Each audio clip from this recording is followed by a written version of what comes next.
Hello friends, welcome to happy coding. इस Python series में हमने प्रीवियस लेक्चर में कुछ लिटरल्स के बारे में डिस्कशन किया था। आज हम स्टार्ट करते हैं, कुछ डेटा टाइप्स के बारे में हम जानेंगे। तो आज का हमारा टॉपिक है डेटा टाइप्स। ठीक है, तो जल्दी से आप लोग कनेक्ट हो जाइए, क्लास स्टार्ट हो चुका है। फटाफट से आप कनेक्ट हो जाइए, जितना हो सके इस क्लास को आप लोग शेयर करें। उसके बाद हम फटाफट अपना क्लास स्टार्ट करते हैं। Good evening everyone. एंड मेरा नाम आप लोगों ने बिल्कुल बिगाड़ दिया है, दैट इज प्रिशु। आप क्या क्या लिख रहे हो? प्रिशु सिंपल सा नाम है, प्रिशु। ठीक है, ये स्पेलिंग है, थोड़ा याद करो अच्छे से। चलो, तो अब हम स्टार्ट करते हैं डेटा टाइप्स। वैसे तो जब हमने टोकन्स पढ़े थे उस अकॉर्डिंग आज हमें ऑपरेटर्स पढ़ने चाहिए थे, फिर कुछ पंक्चुएटर्स पढ़ने चाहिए थे according to flow. But I think हमें ऑपरेटर्स से पहले डेटा टाइप्स डिस्कस कर लेने चाहिए। तो आज हम पहले डेटा टाइप्स पढ़ लेते हैं, नेक्स्ट टॉपिक में हम ऑपरेटर्स की बात करेंगे। तो जैसा कि हमारे पास 5 टोकन थे, आप लोगों को याद ही होगा कौन कौन से टोकन्स हैं हमारे पास। सबसे पहला होता है कीवर्ड, राइट। सेकंड होते हैं हमारे पास में आइडेंटिफायर्स। ये हमारे पास कुछ रिजर्व वर्ड्स होते हैं, राइट, जिनका स्पेसिफिक टास्क होता है। आइडेंटिफायर्स वो नाम होते हैं जो कि यूजर डिफाइंड होते हैं, किसी फंक्शन का नाम, किसी वेरिएबल का नाम, ऑल दिस। फिर हमने पढ़े थे लिटरल्स, जो कि हमारे पास कुछ कांस्टेंट वैल्यूज होती है, right, integer type, float type, complex type, वो सारे। फिर आ जाते हैं हमारे पास कुछ ऑपरेटर्स, जो कि हमारे पास कुछ सिंबल्स होते हैं जिनको हम अर्थमेटिक कैलकुलेशंस परफॉर्म करवाने के लिए यूज करते हैं। फिर आ जाते हैं पंक्चुएटर्स। तो ये दोनों टॉपिक हमारे बचे हुए हैं, ये हम नेक्स्ट क्लास से स्टार्ट करेंगे ऑपरेटर। ठीक है, आज इस ऑपरेटर से पहले हम डिस्कस कर लेते हैं डेटा टाइप्स के बारे में। बच्चे, जो हमारे पास ये 3 टोकन है ये हम ऑलरेडी डिस्कस कर चुके हैं, राइट। तो अब हम स्टार्ट करते हैं डेटा टाइप से। तो डेटा टाइप, आपको इसके नाम से ही पता चल रहा होगा, डेटा टाइप मतलब डेटा का टाइप। तो जब भी हम अपने प्रोग्राम में किसी भी वैल्यू को यूज कर रहे हैं, किसी भी वैल्यू को किसी वेरिएबल में जब हम स्टोर कर रहे हैं, तो उस वेरिएबल या हम कहें उस वेरिएबल का टाइप क्या होता है, उस वैल्यू का टाइप क्या होता है, जो भी डेटा हम स्टोर करवा रहे हैं, डायरेक्टली हमारा कोई वैल्यू है या फिर हम उसको किसी वेरिएबल में स्टोर करवा रहे हैं, फिर वो वेरिएबल किस टाइप का है। सो बेसिकली जितना भी डेटा हम यूज कर रहे हैं अपने प्रोग्राम में जब हम लिख रहे हैं, तो वो डेटा एक्चुअल में किस टाइप का है। क्योंकि देखो, अगर मैं बात करूं मेरे नेम की, नेम है प्रिशु, अब ये किस टाइप का डेटा हो सकता है, इसमें मल्टीपल कैरेक्टर्स हैं, राइट। ये एक वर्ड है, वर्ड एज अ वर्ड हम इसको कंसीडर कर सकते हैं। अगर मैं एज की बात करूं, तो एज जो नंबर होता है वो कभी भी एक अल्फाबेट से मिलकर नहीं बना हुआ हो सकता। वो जैसे फॉर सपोज 21 है, तो 21 जो है वो एक नंबर है हमारे पास, राइट। उसमें ना कोई कैरेक्टर्स हो सकते हैं, ना वो पॉइंटिंग वैल्यू हो सकता है। तो हर एक डेटा का अपना एक स्पेसिफिक टाइप होता है। तो उन सभी डेटा टाइप्स के बारे में आज हम इस लेक्चर में डिस्कशन करना स्टार्ट करते हैं। सबसे फर्स्ट टाइप होता है हमारे पास न्यूमेरिक टाइप। न्यूमेरिक में हमारे पास वो सभी डेटा टाइप्स आ जाते हैं जो कि कुछ नंबर से मिलके बने हुए होते हैं। अब प्रीवियस लेक्चर में जब हमने लिटरल्स पढ़े थे, तो आपको याद होगा हमने पढ़ा था इंटीजर्स के बारे में, हमने पढ़ा था फ्लोट के बारे में, हमने पढ़ा था कॉम्प्लेक्स नंबर्स के बारे में, इवन बुलियंस के बारे में भी हमने पढ़ा था। तो ये चारों जो हमारे पास डेटा टाइप्स, ये चारों जो हमारे पास लिटरल्स हैं, हम कह सकते हैं चारों जो हमारे पास टाइप हैं, वो ही आ जाते हैं हमारे पास न्यूमेरिक डेटा टाइप के अंदर में। अब उससे पूरा एक्सप्लेन करने से पहले हम चलते हैं एक बार वेरिएबल पे। मैंने एक वेरिएबल बनाया एज नाम से, और इसका वैल्यू मेरे पास है 21। अब पाइथन में जब मैंने आपको वेरिएबल पढ़ाए थे, उस टाइम पे मैंने कहा था कि बाकी लैंग्वेजेस में एक वेरिएबल को क्रिएट करने के लिए हमें पहले ये बताना पड़ता है खुद से, एक्सप्लिसिटली एज अ प्रोग्रामर हमें खुद से लिखना पड़ता है कि ये वेरिएबल किस टाइप का होने वाला है, राइट। जिससे कंपाइलर ये आइडेंटिफाई कर पाए कि रन टाइम पे ये वेरिएबल कहाँ क्रिएट होगा, मेमोरी में कितना बाइट ऑक्यूपाई करेगा, किस रेंज तक के वैल्यूज या किस टाइप के वैल्यूज हम इसमें स्टोर करवा सकते हैं। तो डेटा टाइप हमें ये सारी चीज़ें बताता है। बट इन पाइथन हमें एक्सप्लिसिटली डेटा टाइप नहीं बताना पड़ता है, कभी भी हमें अपने कोड में नहीं लिखना होता कि ये एज नाम का वेरिएबल है, इसमें हम एक 21 वैल्यू स्टोर करवा रहे हैं, तो 21 इंटीजर है, तो एज नाम का वेरिएबल इंटीजर टाइप का होना चाहिए। नहीं, पाइथन जो है इम्प्लिसिटली खुद ही आइडेंटिफाई कर लेता है किसको देख के, वैल्यू को देख के, कि जिस टाइप का वैल्यू आपने असाइन किया है किसी भी वेरिएबल को, जैसे यहाँ पे 21 है, एक कंप्लीट वैल्यू है, हम कह सकते हैं कि एक इंटीजर टाइप वैल्यू है, तो आपके वेरिएबल का टाइप भी क्या हो जाएगा, इंटीजर हो जाएगा। तो डिपेंड करेगा कि आपने अपने वेरिएबल को किस टाइप का वैल्यू असाइन किया, जिस टाइप का वैल्यू असाइन करोगे आपके वेरिएबल का जो टाइप है वो सेम वही हो जाएगा।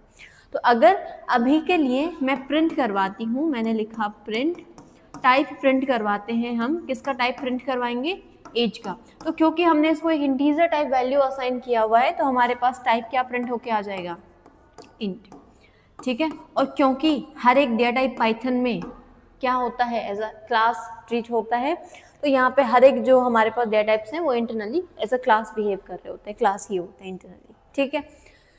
तो हमें एक्सप्लिसिटली नहीं बताना होता कि हमारा वैल्यू किस टाइप का होने वाला है या वेरिएबल का क्या टाइप हमें रखना है, बट फिर भी हमें पता होना चाहिए किस किस टाइप के हमारे पास डेटा टाइप्स होते हैं, कैसा वैल्यू अगर हम असाइन कर रहे हैं तो वो किस टाइप का कंसीडर होगा, ठीक है।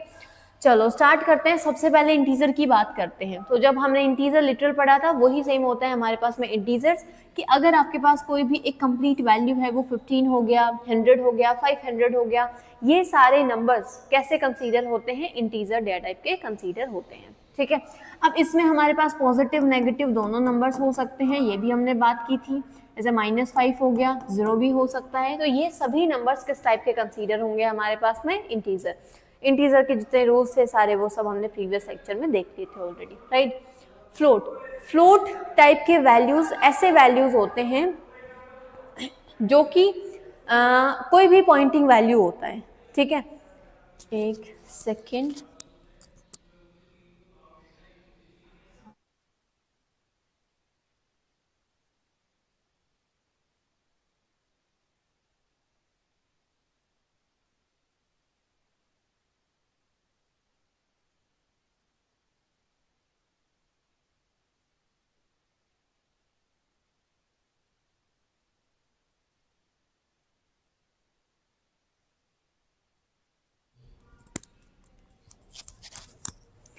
चलो। तो अगर हम किसी भी पॉइंटिंग वैल्यू की बात करें तो उसका टाइप हमारे पास क्या रहने वाला है, हमेशा एक फ्लोट टाइप। फ्लोट टाइप के बारे में हमने प्रीवियस लेक्चर में बात की थी कि इनको हम एक्सपोनेंशियल फॉर्म में भी लिख सकते हैं। जैसे कि मेरे पास कोई भी वेरिएबल है, मेरे पास वेरिएबल है मार्क्स नाम से, इसको मैंने असाइन किया 90.5। अब अगर मैं इस मार्क्स नाम के वेरिएबल का टाइप प्रिंट करवाती हूँ तो हमारे पास रिजल्ट में क्या आ जाएगा, फ्लोट। इवन अगर मैंने इसको कोई एक्सपोनेंशियल फॉर्मेट में कोई वैल्यू असाइन किया है तो वो भी क्या कंसीडर रहेगा, एक फ्लोटिंग पॉइंट वैल्यू कंसीडर होगा, ठीक है। जैसे कि फॉर एग्जांपल मैंने इसको असाइन किया 7.5e2, इसका टाइप भी क्या रहने वाला है हमारे पास, फ्लोट। तो जितनी भी हमारे पास पॉइंटिंग वैल्यूज होती हैं वो सब क्या कंसीडर होती है, किस टाइप की कंसीडर होती है, फ्लोट टाइप की। कॉम्प्लेक्स नंबर्स, जितने भी कॉम्प्लेक्स नंबर्स होते हैं उनका डेटा टाइप क्या होता है, कॉम्प्लेक्स होता है। जैसे कि फॉर एग्जांपल हमने कोई वेरिएबल बनाया, COMP नाम से बना लेते हैं, इसको हमने असाइन किया 2 + 5j। तो अगर हम इसका टाइप प्रिंट करवाएंगे तो हमारे पास क्या प्रिंट हो के आ जाएगा, कॉम्प्लेक्स, ठीक है। चाहे आप डायरेक्टली वैल्यू के टाइप की बात करो या फिर आप अपने वेरिएबल के टाइप की बात करो, दोनों का टाइप सेम ही रहेगा, ठीक है। नेक्स्ट, बूलियन डेटा टाइप की अगर बात करें तो एक्चुअल में ये कंसीडर होता है BOOL, इस तरीके से हम इसको लिख रहे होते हैं। तो बूलियन जो डेटा टाइप है वो हम यूज करते हैं, एक सेकेंड, बूलियन डेटा टाइप को हम यूज करते हैं ट्रू फॉल्स रिजल्ट स्टोर करवाने के लिए, और ये F और T जो है दोनों कैपिटल लेटर्स होते हैं। तो अगर आपने कोई वेरिएबल बनाया, जैसे मैंने A नाम से वेरिएबल बनाया, इसको मैंने ट्रू असाइन कर दिया, B नाम से वेरिएबल बनाया, इसको मैंने फॉल्स असाइन कर दिया, तो ये दोनों ही वेरिएबल्स किस टाइप के कंसीडर होंगे, बूल टाइप के, ठीक है। हमारे पास एज अ रिजल्ट क्या प्रिंट होके आ जाएगा, अगर हम टाइप प्रिंट करवाते हैं तो BOOL, क्लास इज बूल, ठीक है। अगर आप प्रिंट स्टेटमेंट लिखना चाहें, वैसे तो हमने काफी बार देख लिया, प्रिंट हम क्या कर रहे होते हैं, टाइप, और टाइप के अंदर में हम क्या लिख देंगे, अपने वेरिएबल का नेम, ठीक है। तो वो आप लोग कर लेना, कंप्लीट आप इसको लिख लेना। दूसरा, ये जो ट्रू है और जो फॉल्स है, ये दोनों 1 और 0 के तरीके से हम इनको कंसीडर करते हैं। जहां भी ट्रू है मतलब उसका वैल्यू क्या है, 1 है, फॉल्स है इसका मतलब वो 0 है, ठीक है।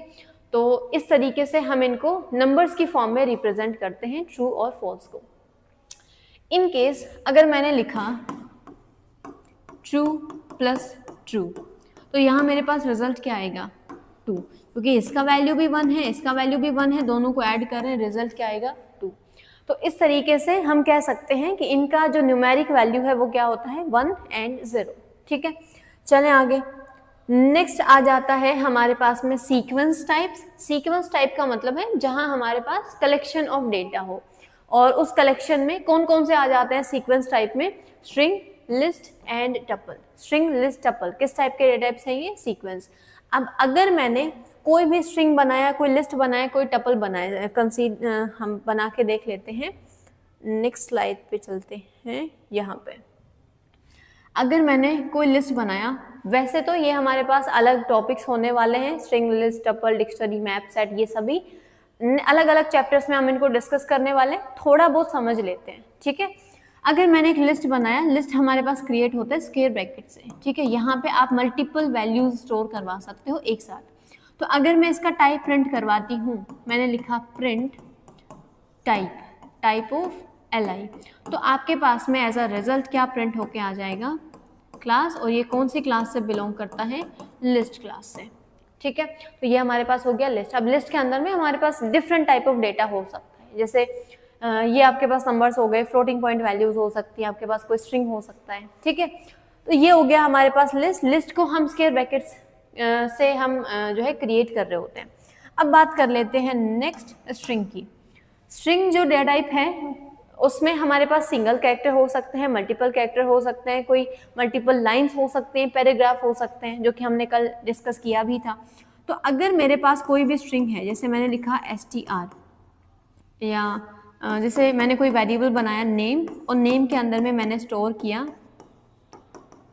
प्रिशु, तो यहाँ पे अगर हम इस नेम का टाइप प्रिंट करवाते हैं तो वो हमारे पास क्या प्रिंट होके आ जाएगा, क्लास str। ठीक है, क्लियर है।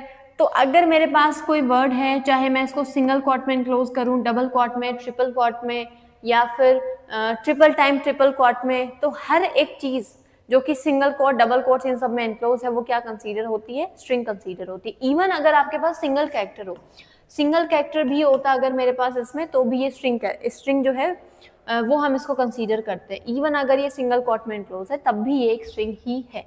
ठीक है, तो ये हो गए हमारे पास में लिस्ट, ये हो गया हमारे पास में स्ट्रिंग। जो टपल्स हैं उनको हम नॉर्मल राउंड ब्रैकेट के थ्रू हम बना रहे होते हैं। जैसे एक वेरिएबल मैंने बनाया tup नाम से, इसमें मैंने 1 2 3 डिफरेंट टाइप ऑफ वैल्यूज हम असाइन कर सकते हैं, राउंड ब्रैकेट। लिस्ट और टपल में क्या डिफरेंस है अभी के लिए, आगे तक हमें नहीं जानना है, सिंपल सा है। स्क्वायर ब्रैकेट्स हैं तो वो लिस्ट है, राउंड ब्रैकेट्स हैं तो वो टपल है। और बहुत डीपली हम बातें करने वाले हैं जब हम स्पेसिफिक लेक्चर्स पे आएंगे। ठीक है, तो अगर आपके पास कोई ऐसा टपल है तो इसका डेटा टाइप क्या रहने वाला है, आपके पास में टपल रहने वाला है। ठीक है, आगे चलते हैं। नेक्स्ट आ जाता है मैपिंग। मैपिंग में हमारे पास आ जाता है डिक्शनरी, जिसको हम कर्ली ब्रैकेट्स के थ्रू क्रिएट करते हैं, और इसमें जो डेटा है वो हम की और वैल्यू के पेयर में स्टोर करवाते हैं। तो एक ऐसा डिक्शनरी, तो डिक्शनरी का टाइप क्या होता है हमारे पास, DICT। ठीक है, कंप्लीट इसको डिक्शनरी बोलते हैं।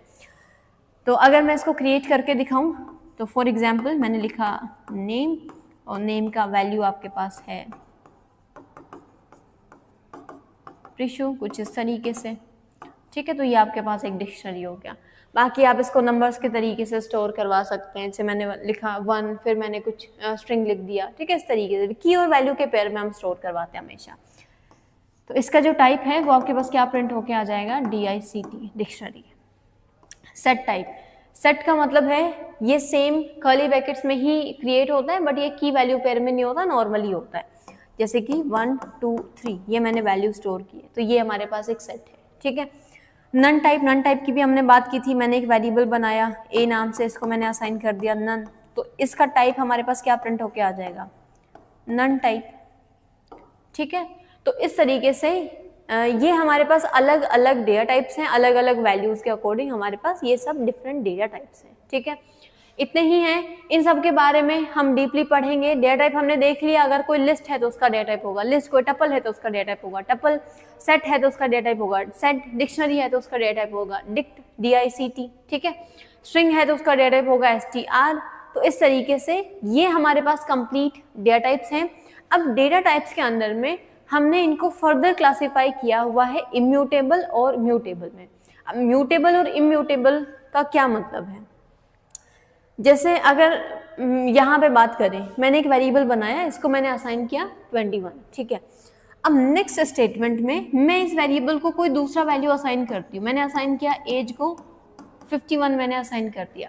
तो यहाँ पे बिहाइंड दिस सीन या क्या ऑपरेशन परफॉर्म हो रहा है मेमोरी में, मतलब क्या ये एज एक कंटेनर है जो अपने आप में 21 होल्ड करके रख रहा है, फिर जब हमने इसको दूसरा वैल्यू असाइन किया तो 21 से रिप्लेस हो गया 51, क्या इस तरीके से ये काम कर रहा है, या ये मेमोरी में कहाँ क्रिएट होता है, किस तरीके से ये पूरा इंटरनली काम कर रहा है।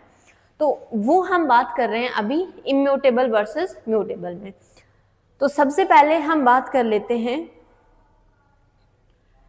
इम्यूटेबल डेटा टाइप्स की। तो वो सभी डेटा टाइप्स जो कि एक बार क्रिएट हो गए तो उनको हम वापस से चेंज नहीं कर सकते। ध्यान से सुनना, यहाँ पे मैंने ये वेरिएबल बनाया, इसका वैल्यू है 21। तो इंटीजर जो वैल्यू है 21 कैसा है, इंटीजर जो वैल्यूज हैं, इंटीजर टाइप का जो डेटा है हमारे पास ये 21, ये किस टाइप का है, ये इम्यूटेबल टाइप का है, मतलब हम इसको चेंज नहीं कर सकते। मतलब क्या मैं अगर एज का वैल्यू वापस से 51 करने की कोशिश करूं तो क्या हमारे पास एरर जनरेट होगा, नहीं, एरर भी जनरेट नहीं होगा।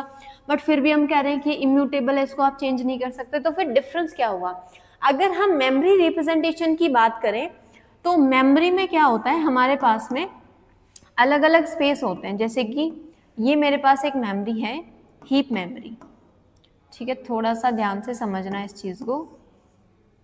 ये हमारे पास है हीप मेमोरी। अब इस हीप मेमोरी में मेरे पास ये डेटा स्टोर्ड है, ठीक है, जब भी हमने इसको असाइन किया वैल्यू तो ये मेरे पास डेटा जाके स्टोर हो गया, ठीक है, मेमोरी में। इसका कोई भी XYZ एड्रेस हो सकता है, जो कि एड्रेसेस कुछ हेक्साडेसिमल फॉर्म में होते हैं, बट हम नॉर्मली लिख लेते हैं। सपोज इसका एड्रेस है 104128, ठीक है, ये इसका एड्रेस है, मेमोरी लोकेशन है जहां पे भी ये वैल्यू क्रिएट हुआ है। ओके, वेरिएबल कहाँ है, वेरिएबल जो है वो यहाँ पे क्रिएट नहीं होते हैं, वेरिएबल अलग से क्रिएट होगा, ठीक है। ये एज नाम का वेरिएबल है।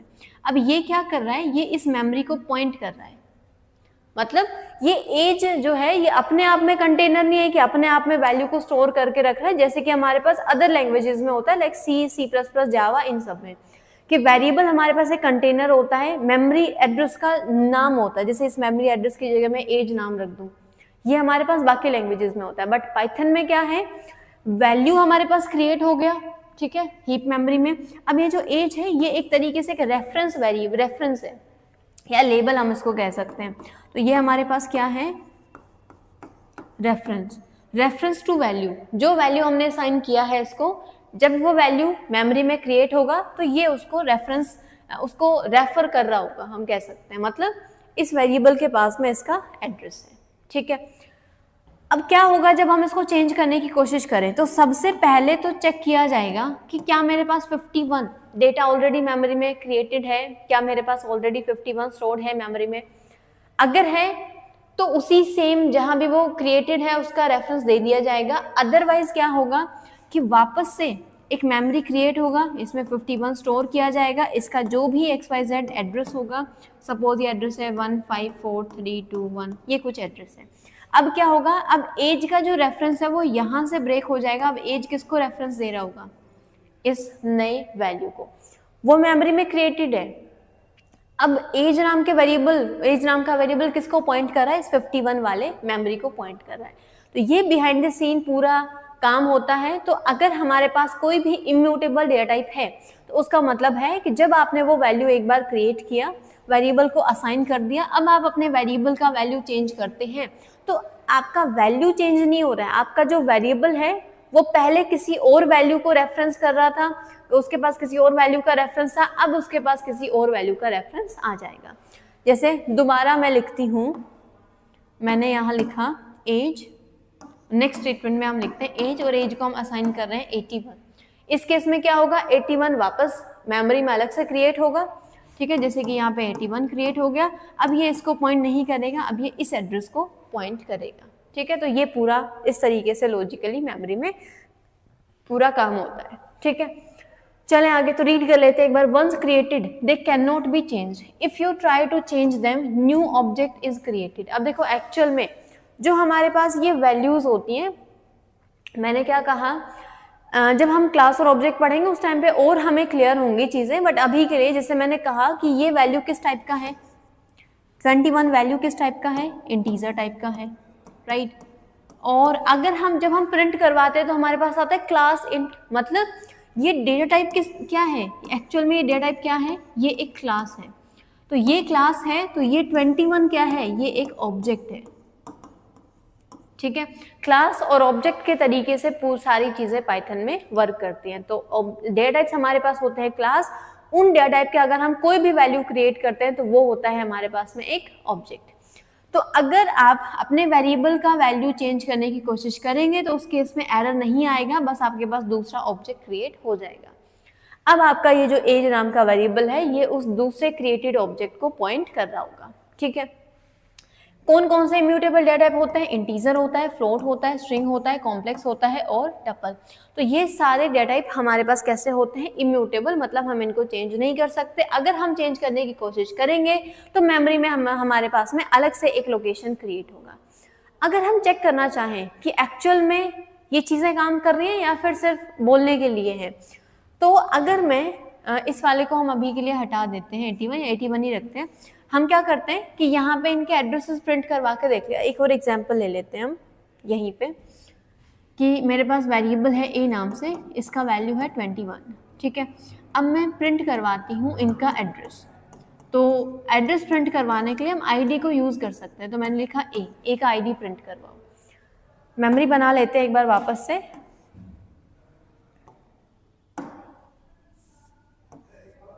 ये हमारे पास मेमोरी है। ठीक है, यहाँ पे सबसे पहले हमारे पास ये 21 क्रिएट हुआ, इसका जो भी XYZ एड्रेस है वो किसको असाइन किया जा रहा होगा, यहाँ पे ए को।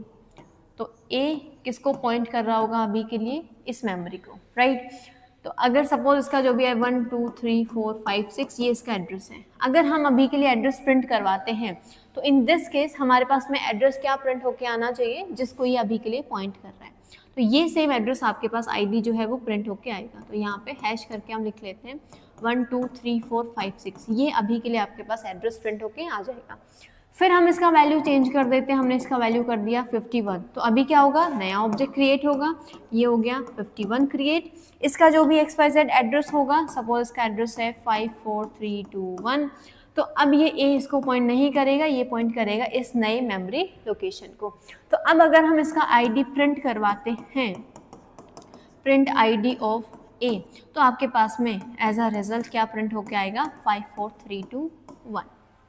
ठीक है, वेरिएबल वही है, वेरिएबल चेंज नहीं हो रहा है, आपके पास नए नए ऑब्जेक्ट्स क्रिएट हो रहे हैं। ठीक है, आप तीसरा वैल्यू असाइन करने की कोशिश करोगे तो एक और ऑब्जेक्ट क्रिएट होगा, फिर उसका रेफरेंस एक और जो है पकड़ा दिया जाएगा। ठीक है, तो जब आप आईडी प्रिंट करवाओगे तो एक नया मेमोरी लोकेशन आपके पास आ रहा होगा। वही सेम केस हमारे पास है फ्लोट के साथ में, स्ट्रिंग के साथ में, कॉम्प्लेक्स के साथ में और टपल के साथ में। ठीक है, सभी इस तरीके से काम करते हो। यहाँ पे एग्जाम्पल भी है, तो अगर यहाँ दोनों S1 का वैल्यू पहले 10 था फिर 100 हो गया, तो दोनों बार जब हम आईडी प्रिंट करवाएंगे तो आपके पास डिफरेंट जो आईडी है वो आपके पास हमेशा प्रिंट होके आ रहे होंगे।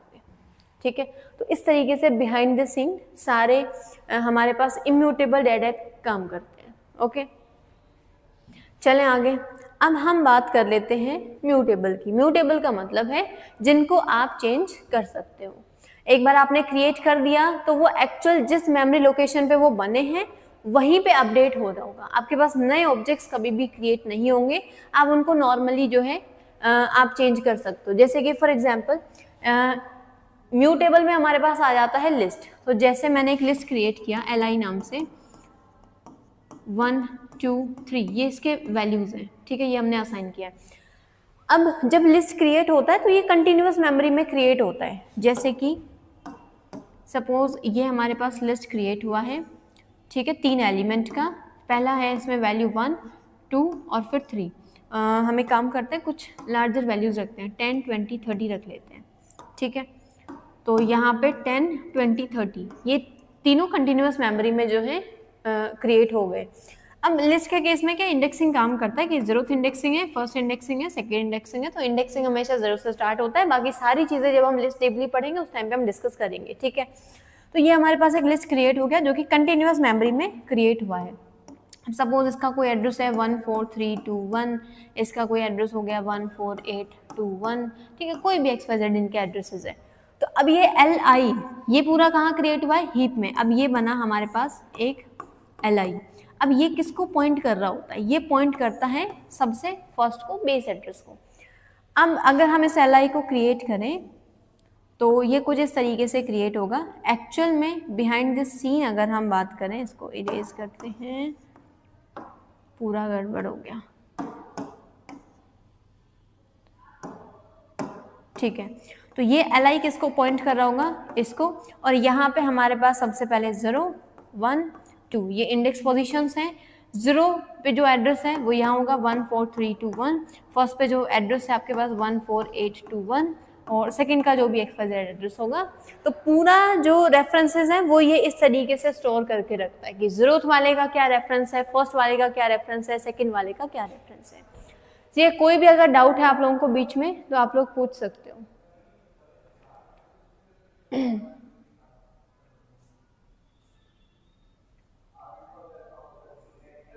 एक बार कमेंट्स देख लेते हैं।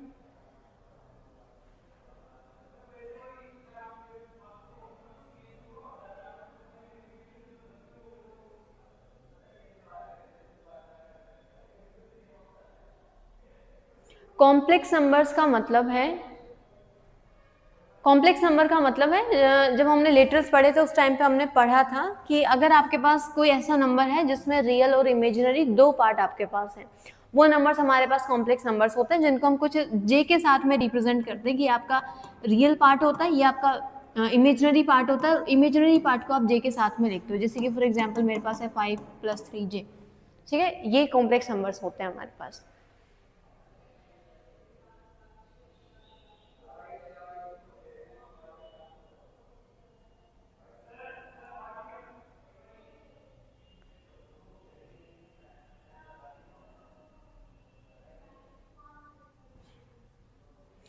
बोरिंग लग रहा है क्या आप लोगों को लेक्चर? अब देखो पाइथन है, पाइथन में पाइथन ही पढ़ाऊंगी, अब इंटरेस्टिंग चीज उसमें क्या ही लेके आ सकते हैं, राइट। तो आप लोग क्लास अटेंड करो, नहीं समझ में आ रहा तो आप लोग पूछो, ठीक है। चलो, तो म्यूटेबल डेटा टाइप हमारे पास वो सभी डेटा टाइप्स जिनको हम चेंज कर सकते हैं। तो ये हमने लिस्ट बनाया, ये कुछ इस तरीके से क्रिएट हुआ। अब हम चेंजेस करके देख लेते हैं कि मैंने लिखा LI के जीरोथ इंडेक्स पोजीशन को चेंज करो और इस पे 10 की जगह 100 रिप्लेस कर दो। तो अभी हो क्या रहा था, हमारे पास एक नया ऑब्जेक्ट क्रिएट हो रहा था मेमोरी में, फिर उसका रेफरेंस चेंज हो रहा था। बट अभी क्या होगा, ये जो 10 है इसी को चेंज किया जाएगा, उसको क्या बना दिया जाएगा, 100, ठीक है। तो ये हमारे पास म्यूटेबल होते हैं, इनमें आप चेंजेस कर सकते हैं, कोई इश्यू नहीं है। तो कौन कौन से हमारे पास म्यूटेबल डेटा टाइप होते हैं, लिस्ट, डिक्शनरी, सेट, यही बचे थे हमारे पास, ठीक है। तो ये एग्जाम्पल भी है। अगर आप आईडी प्रिंट करवा के देखेंगे दोनों केसेस में, अपडेट करने से पहले, अपडेट करने के बाद, दोनों टाइम पे आपके पास आईडी जो है वो सेम प्रिंट होके आएगा। क्योंकि अगर जीरोथ इंडेक्स पोजीशन का आप आईडी देखोगे तो वो यही है, पहले भी यही था, अभी भी यही है, तो सेम आईडी आपके पास प्रिंट होके आएंगे, ठीक है। तो यहाँ तक डेटा टाइप्स हमने कंप्लीटली डिस्कस कर लिए हैं। कोई डाउट है तो आप लोग पूछ सकते हैं, फिर हम अपने नेक्स्ट लेक्चर में मिलेंगे, ठीक है। तो यहाँ तक कोई भी अगर आप लोगों को डाउट है तो फटाफट से पूछ लो।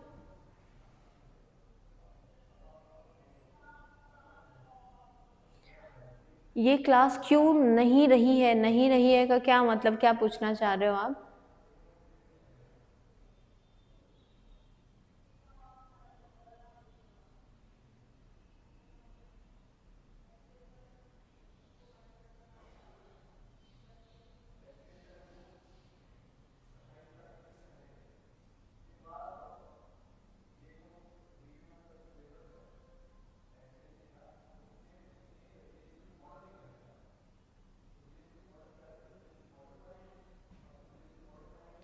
शायरियाँ लिख रहे हो क्या आप लोग?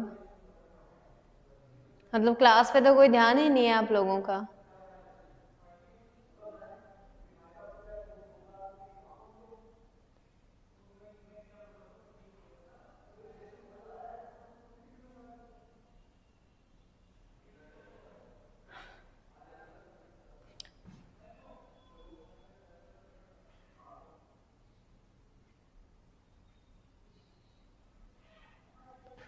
आप लोग ही पढ़ो, आप लोग ही लिखो, ठीक है। शायरियों का इतना एक्सपीरियंस नहीं है मुझे। शायरी बोलने के लिए एक आपको हर एक चीज़ की नॉलेज होनी चाहिए, राइट। वो जो वर्ड्स होते हैं और काफ़ी सारी चीज़ें, और बोलने का एक स्टाइल भी अलग होता है। तो मैं पढ़ाने में एक्सपर्ट हूँ, मैं शायरी बोलने में एक्सपर्ट नहीं हूँ।